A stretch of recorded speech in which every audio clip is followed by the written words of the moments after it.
ಸ್ವಾಮಿನಾಥನ್ ಆಯೋಗದ ಪ್ರಕಾರ 4,000 ಮ್ಯಾಗ ಚಿಲ್ಲರ್ 1 ಟನ್ ಕಬ್ಬು ಬೆಳಿಬೇಕಾರೆ ನಮ್ದು ಅಷ್ಟು ಖರ್ಚು ಬರ್ತೈತೆ ರೀ. ಇದೇ ಯತ್ನಾಳ್ ಅವನ ಫ್ಯಾಕ್ಟ್ರಿದು ಮಾತಾಡ್ತಾನೆ ರೀ, ನಮಗೆ ಅಷ್ಟು ದುಡ್ಡು ಕೊಡಿಸ್ತಾನೆ. ಇವು ಒಬ್ಬ ರಾಜಕಾರಣಿ ಇರಲ್ಲ, ರಾಜಕೀಯ ಒಳಗದಾನ್ರಲ್ಲ, ಪಕ್ಷದಾಗೋದಾನ್ರಿ, ಅಷ್ಟು ದುಡ್ಡು ನಮಗೆ ಇಸ್ದು ಕೊಡ್ತಾನೆ ರೀ. ತನ್ನ ರಾಜಕೀಯ ವಿಜೇಂದ್ರನ ಅಪೋಸ್ ಇರೋ ಸಂಬಂಧ ಅವನು ತೇಜೋವಧಿ ಮಾಡಕ್ಕೆ ಹೋಗಿ ನಮ್ಮ ರೈತರ ಪರವಾಗಿ ಮಾತಾಡಕ್ಕೆ ಹೋಗಿ ಉಲ್ಟಾನ ಮಾತಾಡತ್ತಾನೆ ರೀ. ಇವಂಗೆ ಇದಕ್ಕೆ ನಮಗೆ ಸಂಬಂಧ ಇಲ್ಲ ರೀ. ನಮ್ದು 4,000 ಮ್ಯಾಗ 1 ಟನ್ನಿಗೆ ಬೀಳ್ತೈತೆ ರೀ ಖರ್ಚು ರೀ. ಇವ್ರು ಕೊಡತ್ತಾರೆ ರೀ 3,200 ರೀ. ಇವ್ರು SAP ಜಾರಿಗೆ ತಂದು ಒಂದು ಸ್ವಲ್ಪ ಬೆಂಬಲ ಬೆಲೆ ನಮಗೆ ಕೊಟ್ರೆ ಅಂದ್ರೆ ನಾವು ಉದ್ಧಾರ ಹಾಕಿವಿ ರೀ. ಇಲ್ಲಿ ಬರೀ ಇದು ಕಾಂಗ್ರೆಸ್ BJP ಇವ್ರು ಎಲ್ಲ ರಾಜಕಾರಣಿಗಳು ಎಲ್ಲರೂ ಫ್ಯಾಕ್ಟ್ರಿದವ್ರಿ. ಇವ್ರು ಕಚ್ಚಾಡಿ ಇವ್ರು ಕಚ್ಚಾಡ್ಕೋತ ಬರೀ ಇದ್ರಾಗ ಹೋಗ್ತಾರೆ. ಪ್ರತಿ ವರ್ಷ ನಮ್ದು ಇದು ಹಾಡ್ರಿ 400 ಟನ್ ಕಬ್ಬು ಬೆಳೆದ್ರೆ ರೀ ಅವನವನು ಅಡ್ಡಿ ಒಂದು 2-3 ಲಕ್ಷ ರೂಪಾಯಿ ರಾಕ್ ಬಿಡಂಗಿಲ್ಲ ರೀ. ಬರೀ ಖರ್ಚಾಗಿ ಹೋಗಿರ್ತೈತೆ ರೀ. ದೇಹದಲ್ಲಿ ಬ್ಯಾಡ್ ಕೊಲೆಸ್ಟ್ರಾಲ್ ಜಾಸ್ತಿ ಆದಾಗ ಹಾರ್ಟ್ ಅಟ್ಯಾಕ್ ಆಗೋ ಚಾನ್ಸಸ್ ಜಾಸ್ತಿ. ಇತ್ತೀಚೆಗಂತೂ ಸಿಕ್ಕಾಪಟ್ಟೆ ನ್ಯೂಸ್ನ ಕೇಳ್ತಾನೆ ಇದ್ದೀವಿ. ಸೊ ಬ್ಯಾಡ್ ಕೊಲೆಸ್ಟ್ರಾಲ್ನ ಕಮ್ಮಿ ಮಾಡೋದಕ್ಕೆ ಉತ್ತಮವಾದ ಆಹಾರ ತುಂಬ ಇಂಪಾರ್ಟೆಂಟು. ಜೀನಿ ಸ್ಲಿಮ್ ಯೂಸ್ ಮಾಡಿ. ಕರೆಕ್ಟ್, ಜೀನಿ ಸ್ಲಿಮ್ನಲ್ಲಿರುವಂತಹ ಎಷ್ಟೋ ಆಹಾರ ಧಾನ್ಯಗಳು ಕೊಲೆಸ್ಟ್ರಾಲ್ ಲೆವೆಲ್ನ ಕಮ್ಮಿ ಮಾಡೋದಕ್ಕೆ ಹೆಲ್ಪ್ಫುಲ್ ಆಗುತ್ತೆ. ಸೊ ಹೆಲ್ದಿ ಆಗಿರಿ. ಜೀನಿ ಮೇಡಮ್ ರೀ 1 ಟನ್ನಿಗೆ ರೀ 4,000 ಚಿಲ್ಲರ್ ಮ್ಯಾಗ ಬರ್ತೈತೆ ಅಂತ ಹೇಳ್ರಿ ಆಯೋಗದವ್ರನ್ನ ಇದನ್ನು ಮಾಡಿವ್ಯಾರ ಎಷ್ಟೋ ವರ್ಷ ಆತ್ರಿ. ಅದ್ರ ಪ್ರಕಾರ ಇಲ್ಲಿ ಮಟ್ಟ ಯಾರು ರಾಜಕೀಯನೂ ಅದ್ರ ಬಗ್ಗೆ ತಲೆ ಕೆಡಿಸ್ಕೊಂಡಿಲ್ಲ ರೀ. ಇವ್ರು ರಾಜಕೀಯ ಬತ್ತಂದ್ರೆ ಆದ ಇದ ಎಲ್ಲ ನಾವು ಜಾತಿ ಮ್ಯಾಗ ಇನ್ಕಮ್ ಮಟ್ಟ ಮಾಡ್ಕೊತ ಬಂದವ್ರು ರೀ. ನಮ್ಮ ಸಪೋರ್ಟಿಗೆ ಅಂತೂ ಯಾರೂ ಬಂದಿಲ್ಲ ರೀ. ಇಲ್ಲಿ ಮಟ್ಟ ವರ್ಷ ಒಂದು 400 ಟನ್ ಕಬ್ಬು ಬೆಳೆದ್ರೆ ರೀ ಒಂದು 2-3 ಲಕ್ಷ ರೂಪಾಯಿ ರಾಕ್ ಬೆಳೆಯಂಗಿಲ್ಲ ರೀ. ಹೊಳ್ಳಿ ಅದ ಲಾಗೋಡಿ ಬೀಜ ಗೊಬ್ಬರ ಆಳುಗಳ ಮೋಟ್ರ್ ಸುಡ್ತು ಬರೀ ಇದ್ರಾಗ ಹೋಗ್ತಾರೆ ನಮ್ಮ ಅವನ್ರಿ ಎಲ್ಲೂ ಬಿಲ್ಲದ ನ್ಯಾಲಿಗೆ ಅವ್ರಿ 1 ತಾಸು ಜಾತಿಯೊಳಗೆ ಬೆಂಕಿ ಹಚ್ತಾನೆ ರೀ, 1 ತಾಸು ಮತ್ತು ಹಿಂದೂ ಹತ್ತು ಬರ್ತಾನೆ ರೀ. ಈಗ ನಮ್ಮದ್ರ ಇಲ್ಲಿ ಕಡ್ಡಿ ಆಡ್ಸಕ್ಕೆ ಬರತ್ತಾನೆ ರೀ. ಅವ್ನು ರಾಜಕೀಯ ವಿಜೇಂದ್ರ ಜೋಡ ಅಪೋಸ್ ಇದ್ಕೊಂಡ್ರಿ ಅವ್ನ ಜೋಡ ಅವ್ನು ಪಾಯಿಂಟ್ ಯಾಕೆ ಹೋಗಿ ನಮ್ಮನ್ನ ಹಾಕತ್ತಾನೆ ರೀ ಇದ್ರಾಗ. ಕರೆಕ್ಟೋ ತಪ್ಪು ಅಲ್ಲ. ಅದ್ರ ಜೊತೆಗೆ ನಮಗೂ ಕೂಡ ಕೇಳ್ರಿ, ಈಗ ನಮಗೂ ಕೂಡ ಈ ಗ್ಯಾರಂಟಿ ನ್ಯೂಸ್ ಅಂತ ಒಂದೈತಿ. Guarantee news Vijendra shock, Vijendra rock ಅಂತ ಹೇಳ್ತಾರ. ಅವರು ರೊಕ್ಕ ತಗೊಂಡ್ರ ರೀ. ಬಸವನಗೌಡ ಪಾಟೀಲ್ ಯತ್ನಾಳ್ ಅವರ ಗ್ಯಾರಂಟಿ ನ್ಯೂಸ್ ವಿಜೇಂದ್ರ ಅವ್ರನ್ನ ಹೊಗಳುತ್ತಿದೆ. ವಿಜೇಂದ್ರ ರಾಕ್, ವಿರೋಧಿಗಳು ಶಾಕ್ ಅಂತ ಇವರು ರೊಕ್ಕ ತಗೊಂಡಾರಂತ ನೀವು ನಮ್ಮ ಮೇಲೆ ಏನು ಅಲಿಗೇಷನ್ ಮಾಡ್ತಿದ್ದೀರಲ್ರಿ. ನಾವೇನಾದರೂ ರೊಕ್ಕ ತಗೊಂಡಿವಂತ ನೀವು ಸಾಬೀತು ಮಾಡಿದ್ರೆ ನಿಮ್ಮ ಗುಲಾಮಗಿರಿ ನಾನು ಮಾಡ್ತೀನಿ ರೀ.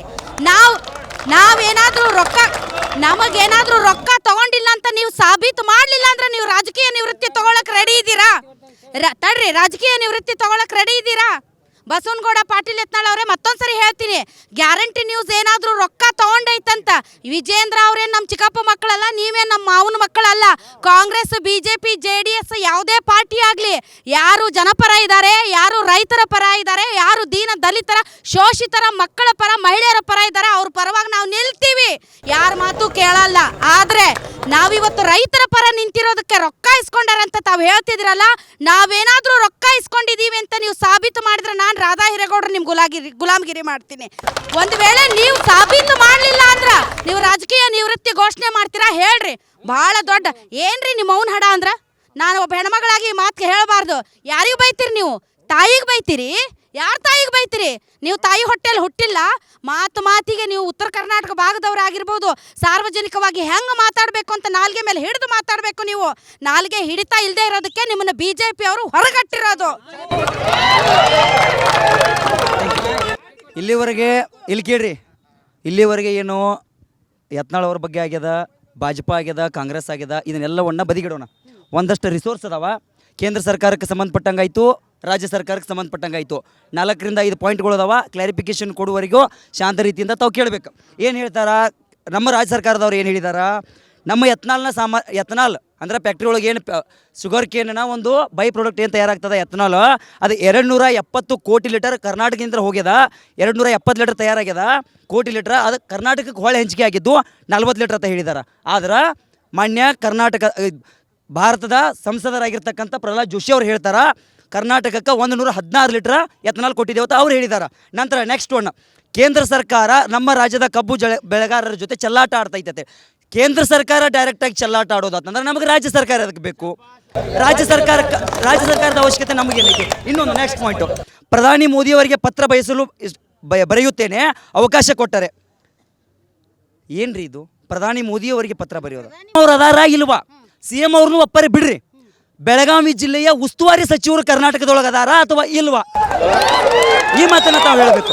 ಇನ್ನು ನೆಕ್ಸ್ಟ್ ಒನ್ನು, ಮುಂದಿನ ಪಾಯಿಂಟ್ ಏನಂತ ಕೇಳಿದ್ರೆ, ಕೇಂದ್ರ ಸರ್ಕಾರ ಕಬ್ಬಿನ ಬಿಲ್ಲನ್ನು ನಿಗದಿ ಮಾಡ್ಬೇಕಂತ ಹೇಳ್ತದ. ಕೇಂದ್ರ ಸರ್ಕಾರ ನಿಗದಿ ಮಾಡೋದಂದ್ರೆ ಕರ್ನಾಟಕ ರಾಜ್ಯ ಸರ್ಕಾರದ ಗಣವೆತ್ತ ರಾಜ್ಯ ಸರ್ಕಾರದ ಕರ್ತವ್ಯ ಏನು? ದೇಶದಾಗ್ರಿ ಎಲ್ಲ ಕಡೆ FRP ಮ್ಯಾಗ ಕೊಡತ್ತಾರ್ರಿ. ಆಯಾ ರಾಜ್ಯದಾಗ್ರಿ SAP ಜಾರಿಗೆ ಮಾಡ್ಯಾರ್ರಿ. ಈ ನಮ್ಮ ಸರ್ಕಾರನು ನಮ್ಮ ರಾಜ್ಯ ಸರ್ಕಾರದ ಸಿದ್ದರಾಮಯ್ಯ ಸಾಹೇಬ್ರು ಏನದಾರಲ್ಲ ರೀ SAP ಜಾರಿಗೆ ತಂದ ಬೆಂಬಲ ಬೆಲೆ ಅಂತ ಹೇಳಿ ಕೊಟ್ರಂದ್ರೆ ನಾವು ಒಂದು ತುತ್ತ ಅನ್ನ ತಿಂತೀವಿ ರೀ. ರೈತರ ಬೇಡಿಕೆ ಏನೈತಿ 3,500 ರೂಪಾಯಿ ಐತಿ. ಆದ್ರೆ 3,200 ರೂಪಾಯಿ ನಾವು ಕೊಡ್ತೇವೆ ಅಂತ ಹೇಳಿದ್ದಾರೆ. ಕರ್ನಾಟಕದಾಗ ಶೇಕಡ ಇಳುವರಿ ಎಷ್ಟೈತಿ 10.5 ಅದ.